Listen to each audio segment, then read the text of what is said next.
Yo quisiera saludar a cada uno y a todos. Eminencia Cardenal Juan José Omelia, arzobispo de Barcelona y presidente de la Conferencia Episcopal. Excelencia Monseñor Víctor Manuel Fernández, arzobispo de La Plata. Y Excelencia Rector Magnífico, Dr. Rafael Rodríguez Bonga, rector de la Universidad Abad Oliva de Barcelona. Un saludo a todos los profesores, todos los estudiantes y todos los invitados.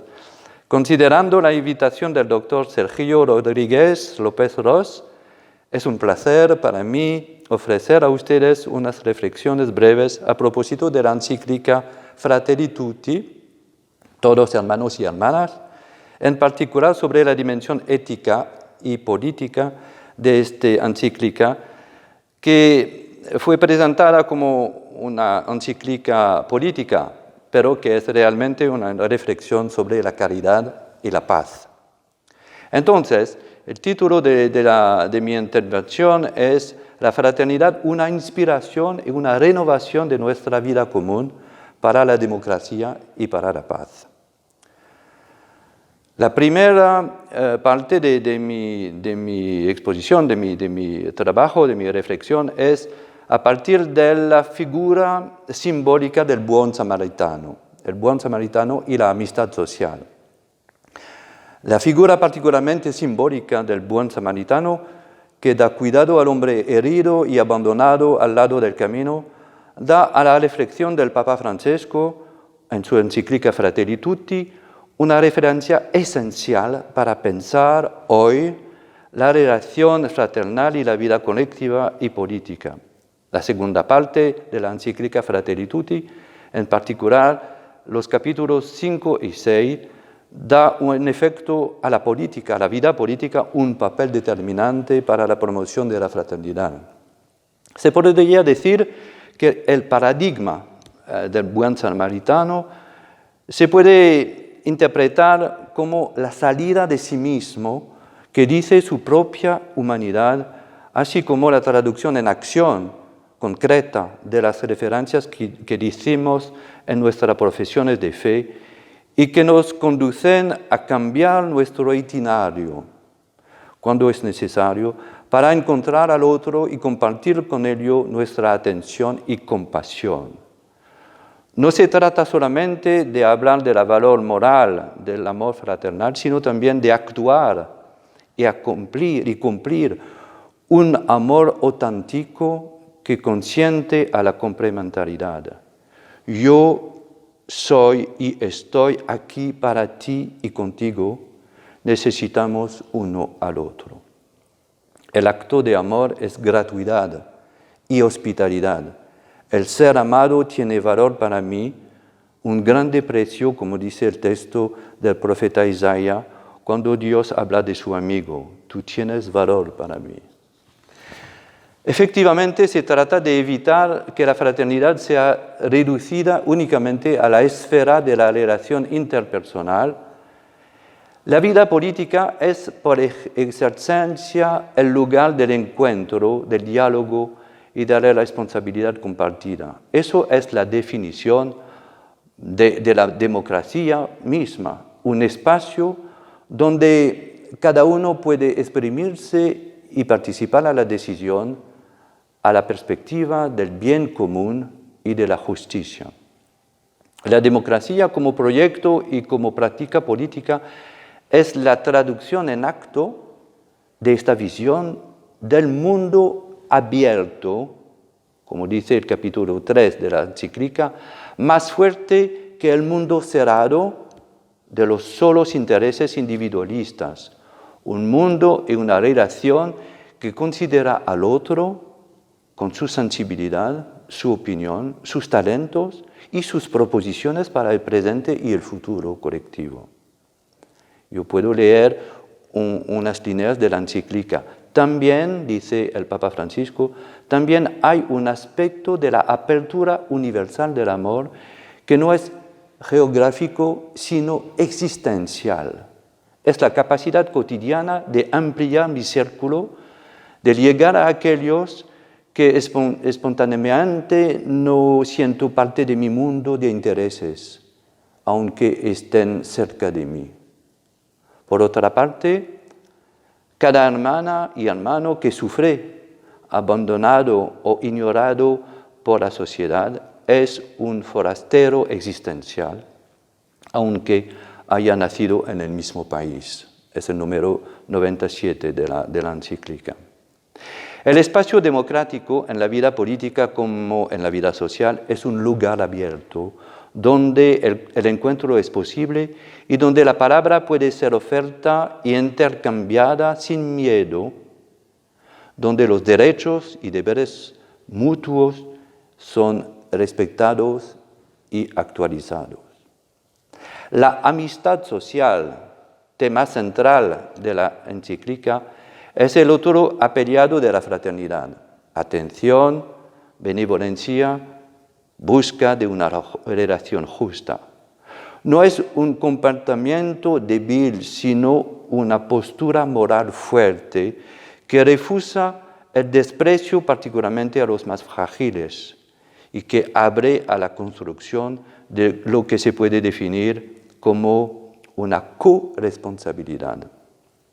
Dice el texto, el número 154, para hacer posible el desarrollo de una comunidad mundial capaz de realizar la fraternidad a partir de los pueblos y naciones que viven la amistad social, hace falta la mejor política puesta al servicio del verdadero bien común. Esta hospitalidad mutua, característica de la amistad, hace sensible a la palabra del otro, de la otra, al respecto de las personas, promesas, y también a la necesidad del perdón. Palabra, promesa, perdón. El perdón, en efecto, permite de no encerrar al otro, individuo, pueblo o comunidad, en una imagen falsa o reducida a actos del pasado. La hospitalidad como reciprocidad da una luz a nuestros proyectos de cooperación local y global, local e internacional. Los desafíos de la solidaridad con los migrantes y refugiados que fueron tan heridos por la violencia y la injusticia, hacen aquí una conexión entre el derecho, los derechos humanos, y la complementariedad. Los migrantes no pueden ser reducidos a una situación de migrantes. Eso es una intuición particularmente fuerte del Papa Francisco. Los migrantes no son migrantes, son personas. Personas que tienen talentos, que tienen promesas y que tienen un mensaje para nuestra comunidad. Como ha dicho el Papa, no son migrantes, sino personas con capacidades y carismas que llevan promesas para la humanidad. Entonces, tenemos que quedarnos a distancia de los populismos y nacionalismos proteccionistas que hacen suyos y pueden llegar a confiscar la esperanza popular, amplificando los miedos con objetivos electoralistas. La reflexión sobre la solidaridad interna no se puede cerrarse como un comunitarismo que excluye a los otros, los que viven sobre la misma tierra. Esta reflexión debe, al contrario, amplificar y celebrar la riqueza de la pluralidad social y la riqueza del pluralismo político que pone en luz, los dos, la diversidad de las interpretaciones de la vida, de la historia, del futuro. Sobre todo el bien común, que es un punto central de la doctrina social de la Iglesia, que llama a un desarrollo feliz de los talentos para el bien de la comunidad, debe ser considerado como la condición y el horizonte de la paz. En el pensamiento del bien común tenemos que ver la necesidad de compartir. Yo quería decir compartir o morir. Eso es el desafío actual, compartir o morir, particularmente en la crisis sanitaria y la necesidad de pensar una nueva economía y una nueva manera de vivir juntos. Este pensamiento del bien común llama a pensar la necesidad de compartir el acceso justo a los bienes para todos, la justicia, la consideración a la persona con su dignidad y sus derechos y la comunión, el horizonte del reino de Dios prometido y abierto en Jesús. Compartir el acceso a los bienes, la justicia y la comunión. Entonces, buscar la paz es primordialmente tener cuidado de los derechos humanos, de nuestra memoria común y de nuestra esperanza. Dice el Papa, ser parte de un pueblo es formar parte de una identidad común, hecha de lazos sociales y culturales. Y eso no es algo automático, sino todo lo contrario, es un proceso lento, difícil, hacia un proyecto común. Fratelli Tutti, número 158. Hablar de un proceso que pide tiempo. A propósito de la fraternidad y de la vida colectiva, quiere decir hacer un camino moral que no haya nunca su satisfacción en el estado actual del mundo. Se trata de una participación a la conversión de las personas y de las instituciones. Las unas no pueden evoluir sin las otras, institución y persona. Entonces la paz puede ser entendida como el horizonte de la buena política, como dice el mensaje para la paz del 1 de enero 2019. La buena política es al servicio de la paz. Y también como la expresión de la caridad real.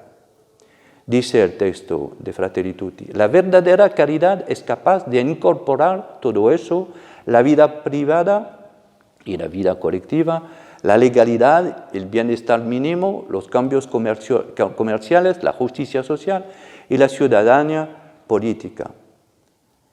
Y si debe expresarse en el encuentro persona a persona, también es capaz de llegar a una hermana, a un hermano lejano o incluso ignorado a través de los diversos recursos de una sociedad organizada, libre y creativa con capacidad de generar. La segunda parte de mi presentación es para hablar un poco de la promoción de procesos para la fraternidad y para la paz. Es un capítulo al fin de la encíclica que es muy interesante, procesos de paz. Procesos de paz. ¿Cómo hacer un proceso de paz en nuestra sociedad hoy?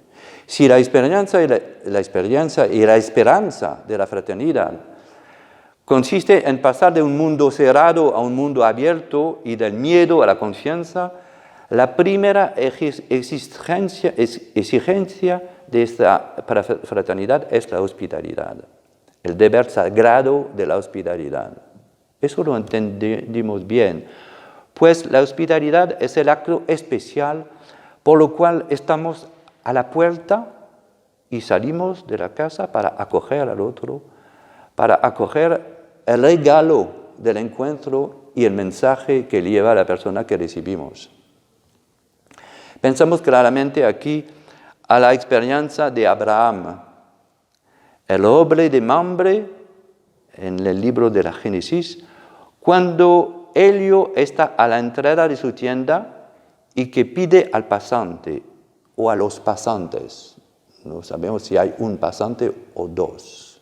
Después de esta primera parte de mi reflexión a propósito de la amistad social y de su dimensión política, yo quisiera ofrecer una segunda parte a propósito de lo que el texto de la encíclica llama los procesos de paz. Es un capítulo muy interesante al fin de la encíclica y se puede decir que es una reflexión para saber cómo es posible promover procesos para la fraternidad y para la paz hoy. Si la experiencia y la esperanza de la fraternidad consiste en pasar de un mundo cerrado, individualista, a un mundo abierto de fraternidad y del miedo a la confianza, la primera exigencia de esta fraternidad es la hospitalidad, el deber sagrado de la hospitalidad. Eso lo entendimos bien, pues la hospitalidad es el acto especial por lo cual estamos a la puerta de la casa y salimos de la casa para acoger al otro, para acoger al regalo del encuentro y el mensaje que lleva a la persona que recibimos. Pensamos claramente aquí a la experiencia de Abraham en la Biblia, al roble de Mamre en el capítulo 18 de la Génesis, cuando Elio está a la entrada de su tienda y que pide al pasante o a los pasantes, 2 o 3, no sabemos exactamente si es un pasante o varios pasantes, pero es interesante porque Dios se manifiesta en cada uno. Y va a pedir al pasante de ofrecerle el honor de compartir con ellos su mejor cordero y la galeta que preparará con el flor de la harina. Vemos de nuevo en esta postura la alegría de identificarse, como dice el Papa Francisco, identificarse al otro y la gratuidad que dice que el otro es precioso para nosotros.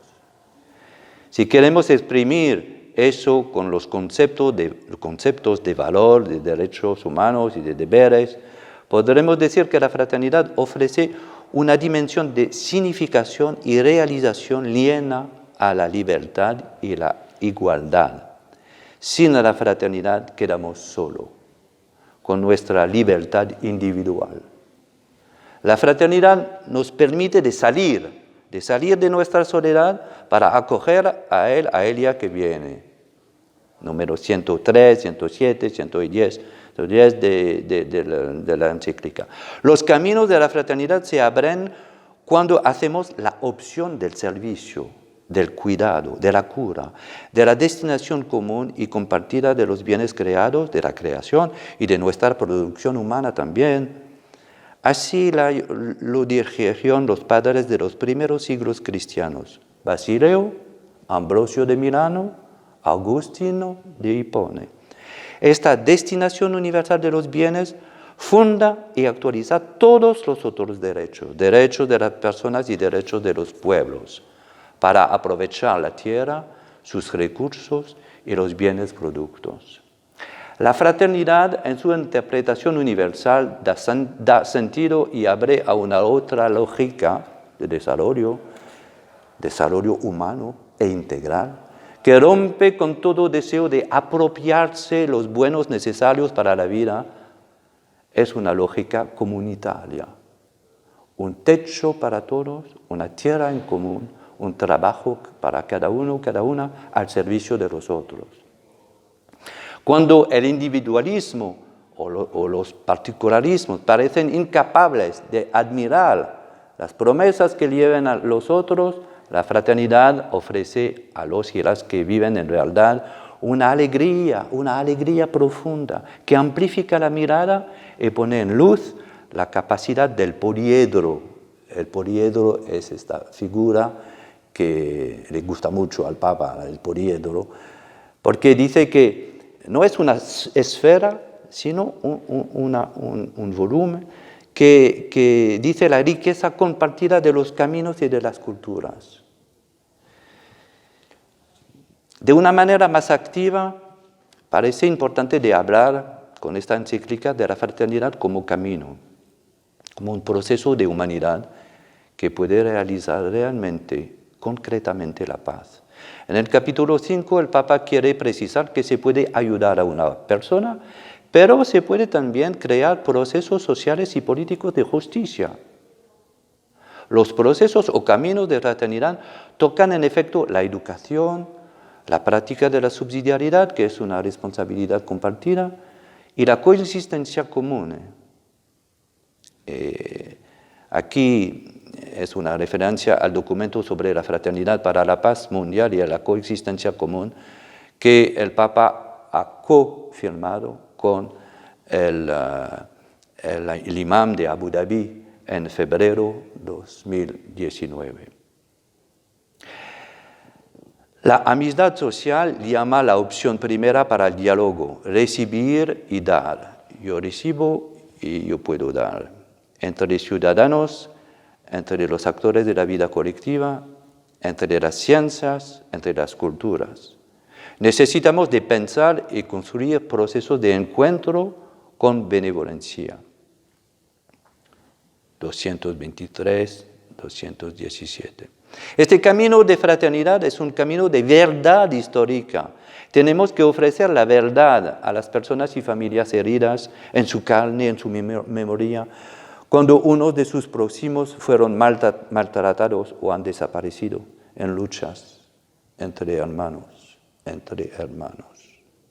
La verdad es la condición de la reconciliación y de la paz.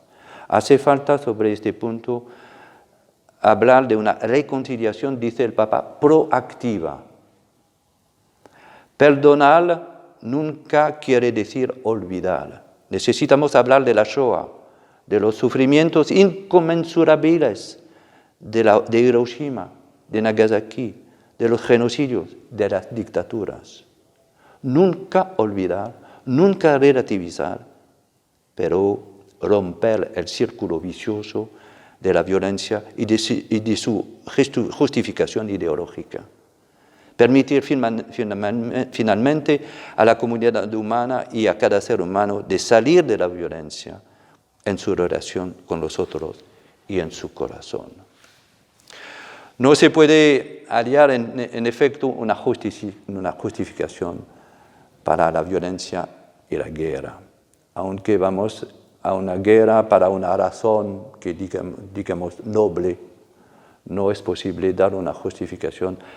También a la disuasión, que no es nada sino una otra forma de amenaza. Tener armas para amenazar. O a la tenencia de armas nucleares o convencionales, pues la lógica de muerte de la guerra manifiesta el fracaso de la vida comunitaria, de la vida de la comunidad, de la vida política, del diálogo de la humanidad por sí mismo. Y la guerra, nosotros lo sabemos, deja al fin del conflicto un mundo en un estado peor que antes. No hay ninguna justificación de la guerra. El concepto de guerra justa es un concepto sin sentido porque es realmente una contradicción. El camino de paz nunca puede ser un camino de amenaza, sino un camino de construcción y a veces de reconstrucción de un mundo común. El miedo y la destrucción sistemática jamás puede solucionar el desafío que está siempre frente a nosotros de la pobreza y del subdesarrollo. En este proceso, las religiones son actores esenciales de diálogo y amistad. Ellas abren el espíritu y el corazón de los hombres a la trascendencia y al amor de Dios. Dice el texto número 277, los cristianos, nosotros cristianos, no podemos esconder que si la música del Evangelio deja de vibrar en nuestras entrañas, habremos perdido la alegría que brota de la compasión, la ternura que nace de la confianza, la capacidad de la reconciliación que tiene su fuente en sabernos siempre perdonados, enviados. Diálogo, libertad religiosa, libertad interior, escucha mutua. Eso es la llamada que se puede escuchar en el corazón de las religiones. Su dinámica participa a trazar un camino de verdad y de universalidad. Esta cultura del encuentro y de la fraternidad universal tiene sus testigos y actores en nuestra historia humana, ayer y hoy. Sus caminos y pensamientos ofrecen una fuerza espiritual para ellos y ellas que quieren asumir hoy y mañana el desafío del amor. con Francisco de Assisi, con Martin Luther King, con Desmond Tutu, con Mahatma Gandhi y también, por finir, Charles de Foucault. Ello quería convertirse en el hermano universal. Ruegue a Dios, pedía Charles de Foucault a un amigo, para que yo sea realmente el hermano de todas las almas.